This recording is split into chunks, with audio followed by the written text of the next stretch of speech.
감사드립니다. 오늘 강단에서 들으니까 너무 멋있네요. 이 험한 세상 남자 파트가 들어오는데 너무 멋있었습니다. 공기 반 소리 반 너무 멋있었어요. 지휘자님이 유학 갔다 오셨나 봐요. 제가 노래만 멋있는 게 아니고 가사도 너무 멋있습니다. 오늘 제 설교와 딱 맞는 거 보니까 지휘자님께서 성령도 충만하신 것 같습니다. 설교 몇 번 했더니 센스가 좀 늘었습니다. 오늘 저 설교는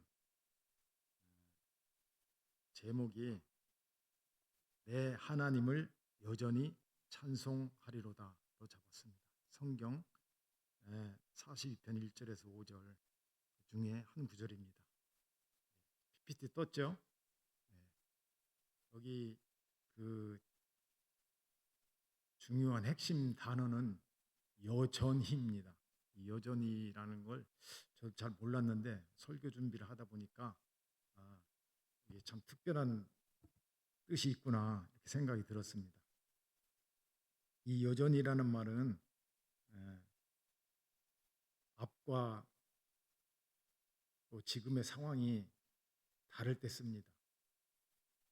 앞의 상황은 좋았는데 지금 현재 상황은 나쁘다. 그런 때 여전히라고 씁니다. 여전히 내가 뭘 하겠다. 여전히 난 앞에 지금 상황은 나쁘지만 좋았을 때처럼 똑같이 하겠다. 이렇게 쓸 때 여전히를 씁니다. 그리고 오늘 이 찬송하리로다의 찬송은 우리가 말하는 이 노래가 아닙니다. 싱코페이션, 뭐 스타카토, 마르카토 이런 게 아니고 카운티넌스. 제임스 성경에 보니까 카운티넌스라고 기록이 되어 있어요. 그래서 뭐냐면 지지하다, 인정하다, 상대방의 의견을 존중하고 인정한다. 그리고 그걸 우리로 번역을 하면 아마 하나님께 대해서 지지하고 인정하니까 경배나 예배로 번역하는 게 더 잘 맞았을 것 같습니다. 그런데 여기는 이제 찬송하리로다로 이렇게 번역을 했는데 조금 거리가 있다고 생각이 됩니다. 이것은 고라자손의 시입니다. 고라자손의 시가 보통 한 11편 정도 있는데 대부분이 이런 거 어려운 가운데서도 찬송을 하고 기도로 해서 어려운 상황을 이겨냈다는 뜻입니다. 그런데 이 여전히라는 여자와 전자는 같을 여자 앞전자인데 참 재미납니다. 지금 보니까 여자 여에다 입구자를 씁니다. 이게 뭐냐면은 여자의 입이란 뜻입니다. 이 각골 문자가 발견됐는데 그걸 추정해 보니까 약 8,000년 전에 이게 기록이 된 거라고 그래요. 우리 선조들이 어떻게 알았는지 같을 여자를 여자여 입구자를 썼어요. 그게 무슨 뜻입니까? 8,000년 전에 우리 선조들도 느꼈어요. 여자의 입은 여전합니다. 그런 뜻입니다. 8,000년 전에 그렇게 느꼈다면 지금도 그렇거든요. 제가 생각해도 그래요. 그런데 8,000년이 지난 지금이나 또 그 전에도 8,000년을 지나온 결과를 썼겠지. 8,000년 전에도 그 당시 뭐 1, 2년 보고서 쓰지는 않았을 거예요. 그렇다면 8,000년이 지나도 안 변했다면 그것은 진리가 아닐까 생각됩니다. 그래서 여자분들은 진리예요, 진리. 그래서 여기 소프라노, 알토 파트들이 우리 성가 연습할 때도 여전히 우아하고 화기애애합니다. 예. 자, 그리고 오늘 이제 후반부에 제가 퀴즈를 낼 거예요. 퀴즈에 오늘은 제가 좀 세련됐기 때문에 맞추는 분들한테는 여러분들 핸드폰에 햄버거를 하나씩 꽂아드리겠습니다.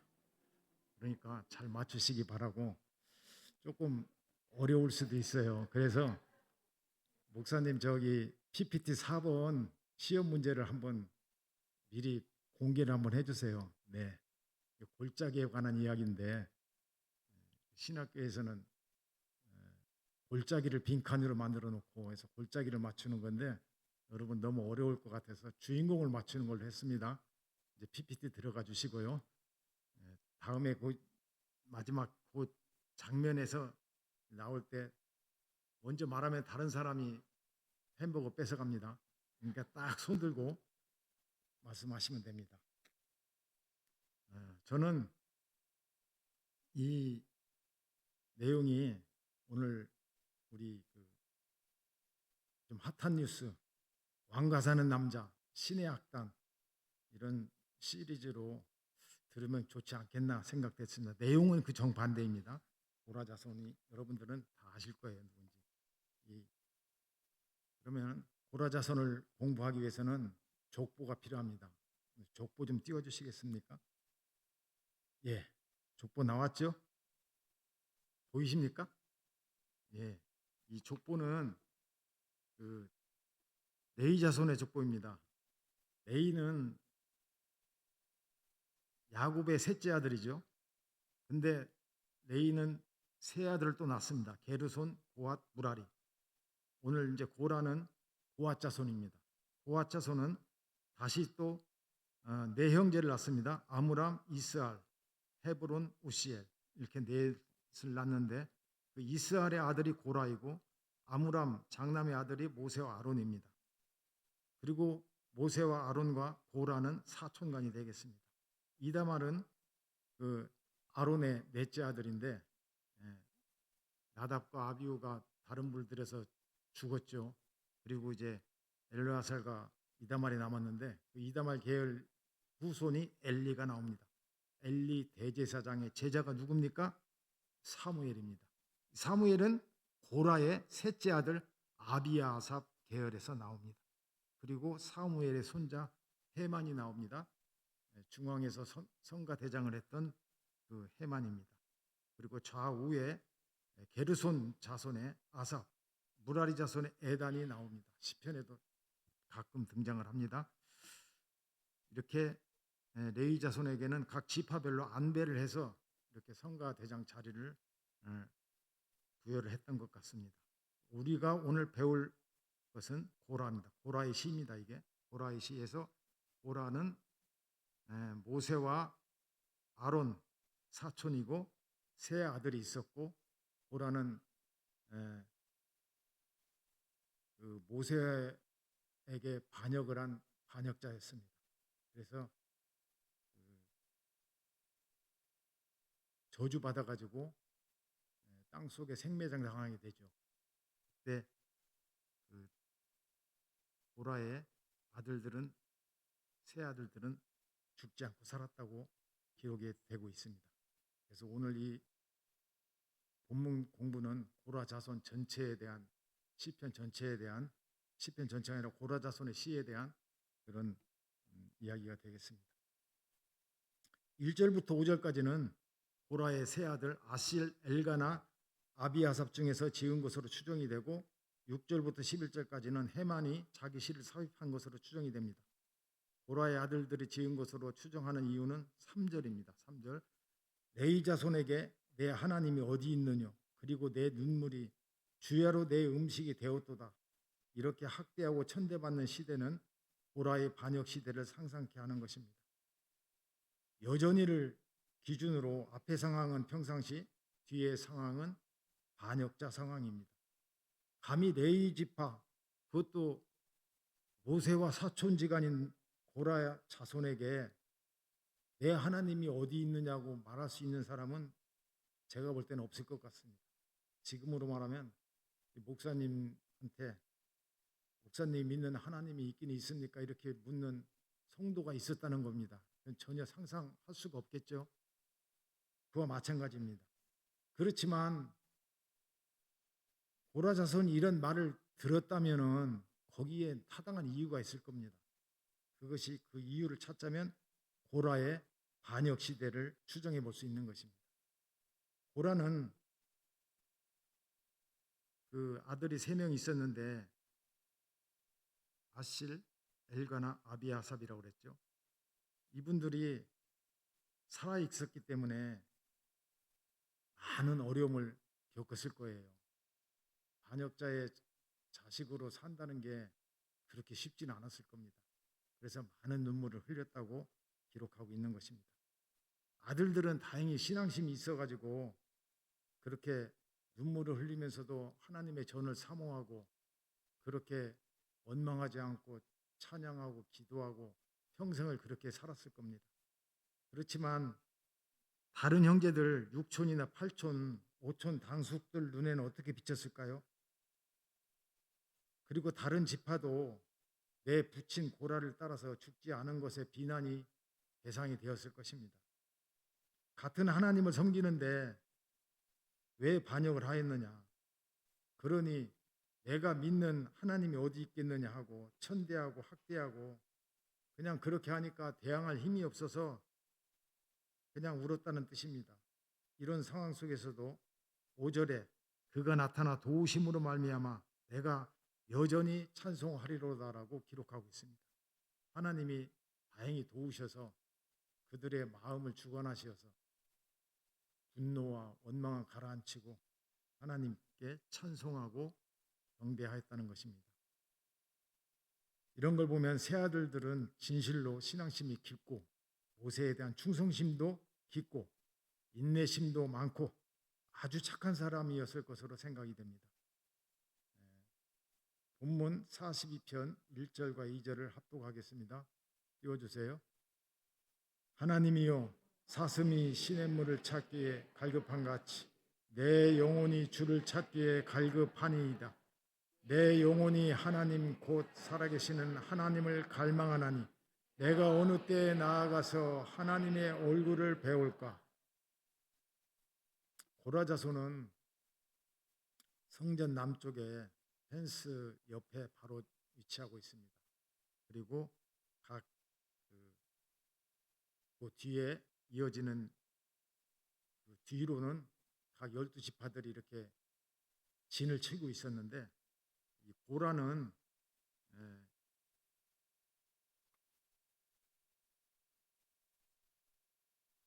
고핫 자손에 속하였기 때문에 남쪽에 위치를 하고 있었어요.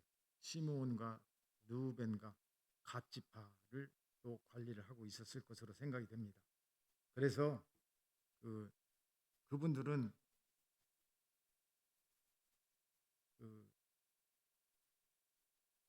시므온과 르우벤과 갓 지파 중에서도 르우벤 지파하고 가까이 지냈던 것 같아요. 그래서 그분 다단과 아비람과 같이 반역을 하게 되었어요. 그래서 모세의 분노를 사가지고 하나님께서 그분들을 생매장을 시켰는데 또 이 고라 자손들은 성전에서 제사 지낼 때 수종 들고 성소의 기구들을 옮길 때는 친히 어깨에 짊어지고 성물들을 이동시키던 지파였습니다. 레위 지파에서도 상당히 인정을 받은 지파였습니다. 근데 이제는 반역자의 자식이 되어서 근신하고 있어야 하는 상황을 말해주는 것입니다. 눈물만 음식이 되었을까요? 새 아들이 성전을 사모하는 마음을 표현한 시는 또 있습니다. 84편 2절입니다. 더 띄워주세요. 84편 2절. 준비가 안 됐습니까? 그럼 제가 읽겠습니다. 만군의 여호와여 주의 장막이 어찌 그리 사랑스러운지요. 내 영혼이 여호와의 궁정을 사모하여 쇠약하며 내 마음과 육체가 살아계시는 하나님께 부르짖나이다. 아실 엘가나 아비아삽의 평생에 주의 성막을 사랑하였고 그 성막은 여호와가 거하시는 궁정으로 보고 얼마나 사모하였는지 상사병이 날 정도로 마음과 육체가 쇠약하여 져서 부르짖었다고 기록하고 있습니다. 또 잠자리는 어떻게 했을까요? 84편 3절입니다.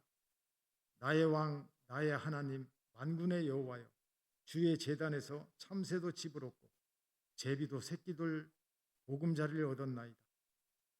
2절처럼 신경이 쇠약해질 정도로 사모하였지만 성막 가까이는 갈 수가 없었고 오직 사모하는 것뿐이었습니다. 이것을 이해를 하려면은 PPT 그 진영 배치도를 좀 띄워주시겠습니까? 예, 나왔네요.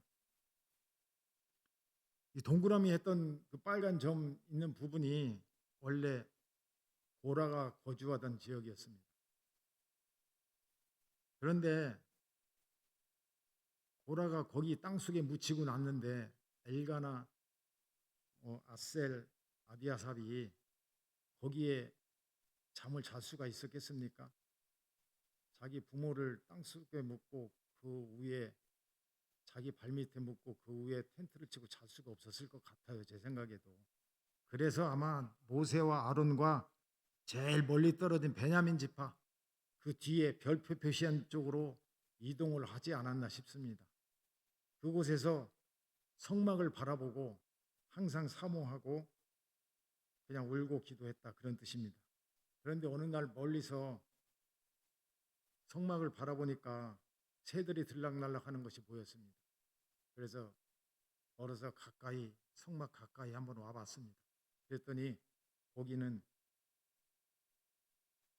그곳 철새인 제비들이 와서 성막 처마 밑에 집을 짓고 새끼도 낳고 오손도손 살고 있었습니다. 이래서 이 생각을 하면서 지은 시가 84편 3절이 아닌가 생각이 됩니다. 그런데 하물며 제비와 참새도 성막에서 제 집을 얻었는데 나는 존귀한 하나님의 레위지파 사람으로 태어났는데 성막 근처에 가서 바람을 볼 뿐 더 이상 무엇을 할 수가 없구나 한탄하는 생각을 하자 다시 눈물이 흘렀을 것입니다. 아마 제 나이 정도 된 장님 가수가 있어요. 12줄 기타를 치고 노래하던 이용복이라는 가수인데 아시는 분 있으려나 모르겠습니다. 그 새 기타가 12줄짜리인데 그분이 부른 노래가 있어요.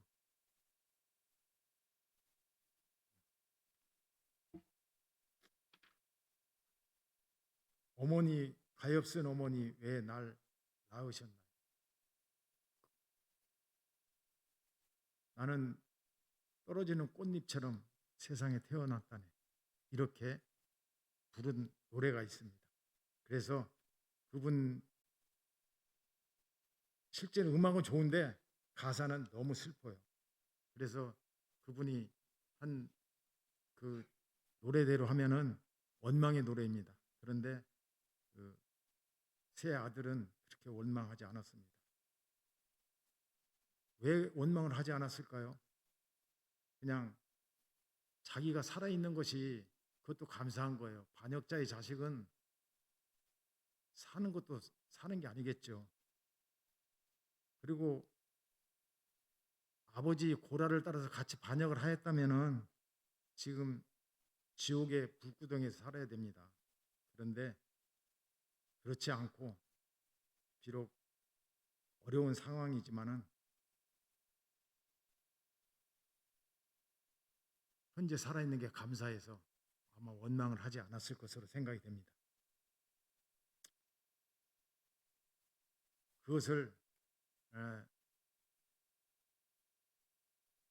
해마는 그 눈물의 골짜기로 표현을 하고 있는데 그 눈물의 골짜기는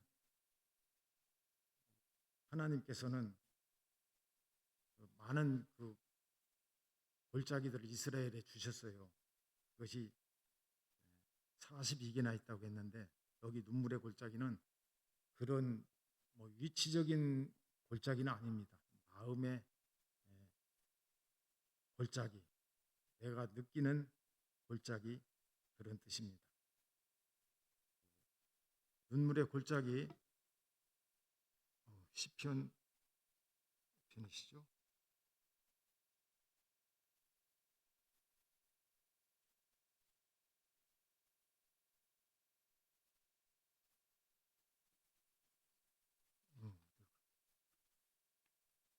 예, 그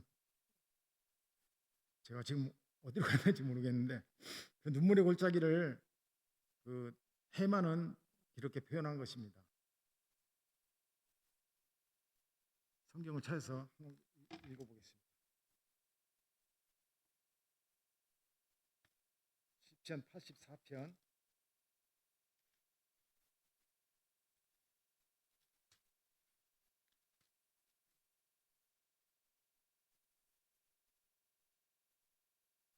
5절부터 6절까지 한번 읽어보겠습니다.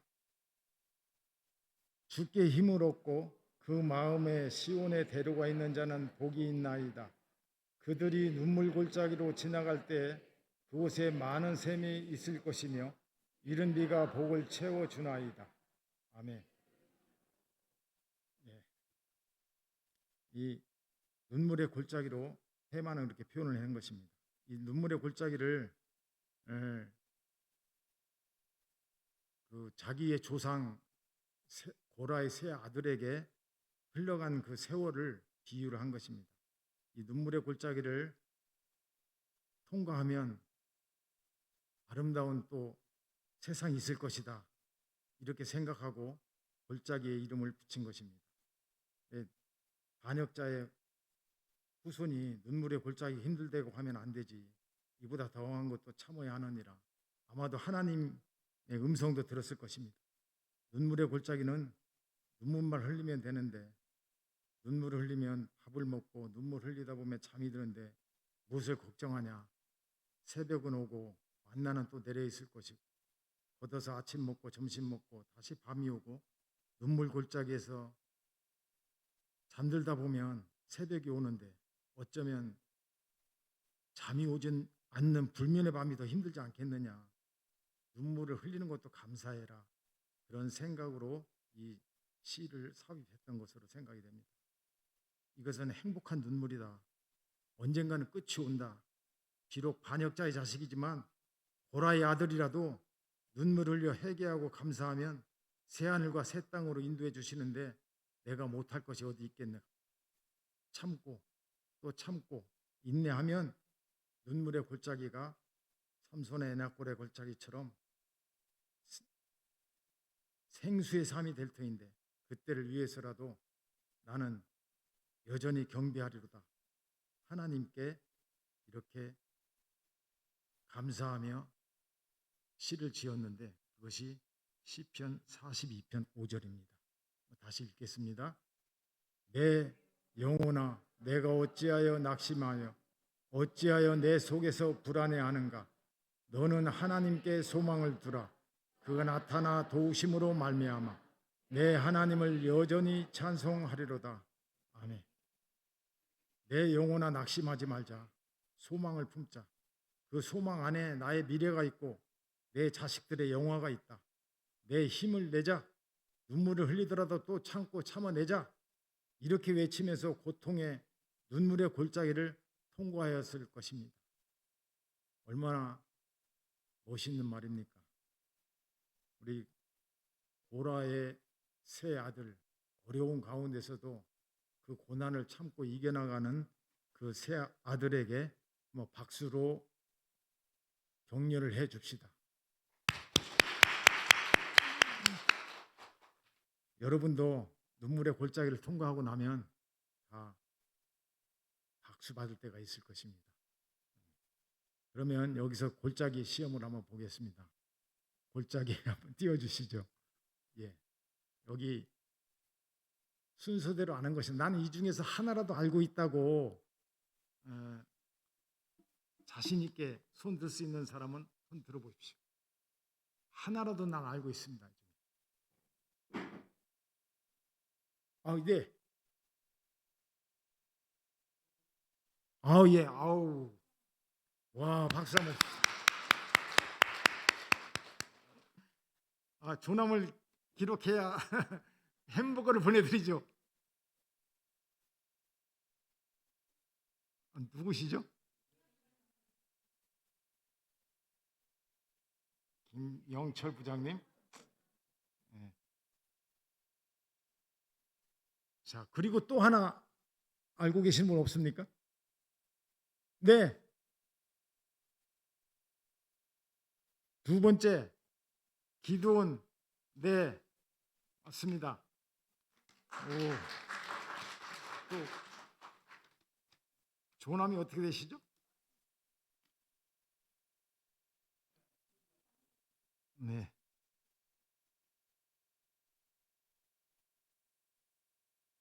네. 그다음 네네. 세 번째 삼손. 네, 조남이 어떻게 되십니까? 김재훈, 대훈. 그리고 또 하시는 분. 네. 4번 다윗. 아우, 훌륭하십니다.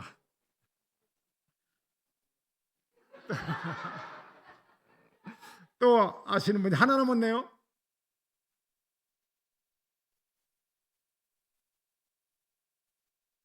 모르겠습니까, 이건? 손 들고 하셔야 돼. 네. 네, 맞습니다. 아우.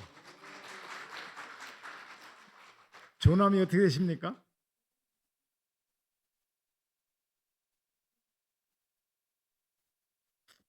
네. 골짜기 공부를 좀 하셨죠? 네, 이제는 안 잊어먹을 겁니다. 그런데 이런 골짜기도 무엇을 상징하냐면은 다 승리를 상징합니다. 여기서 이 골짜기에서 다 승리를 했어요. 그래서 아마 해만이 자기들이 선조를 눈물의 골짜기로 표현한 것은 그곳에서 승리가 있을 것이다.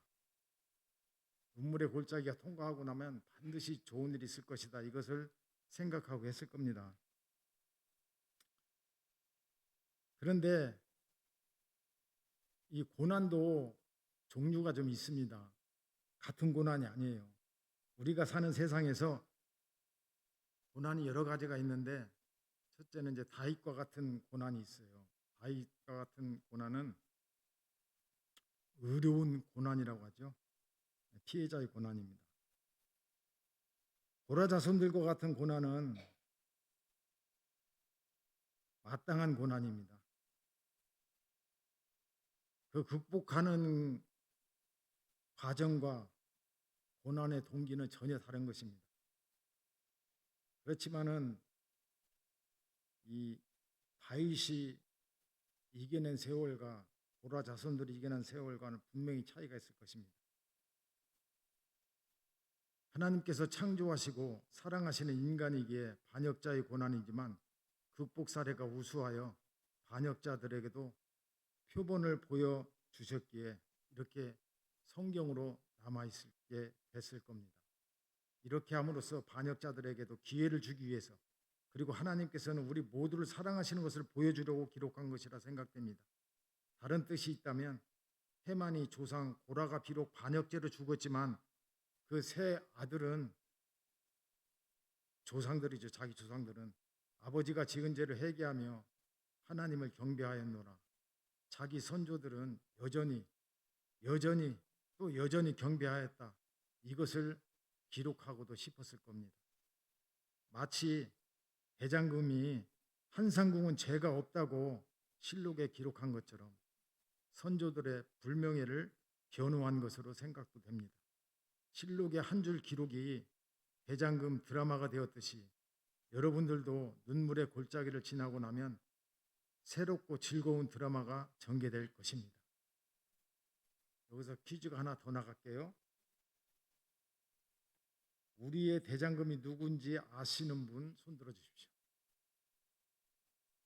아우, 우리의 대장금을 모르십니까? 그 유명하신 분인데. 손 들고 하셔야 돼요. 예. 네. 권 권사님이시죠? 네. 네.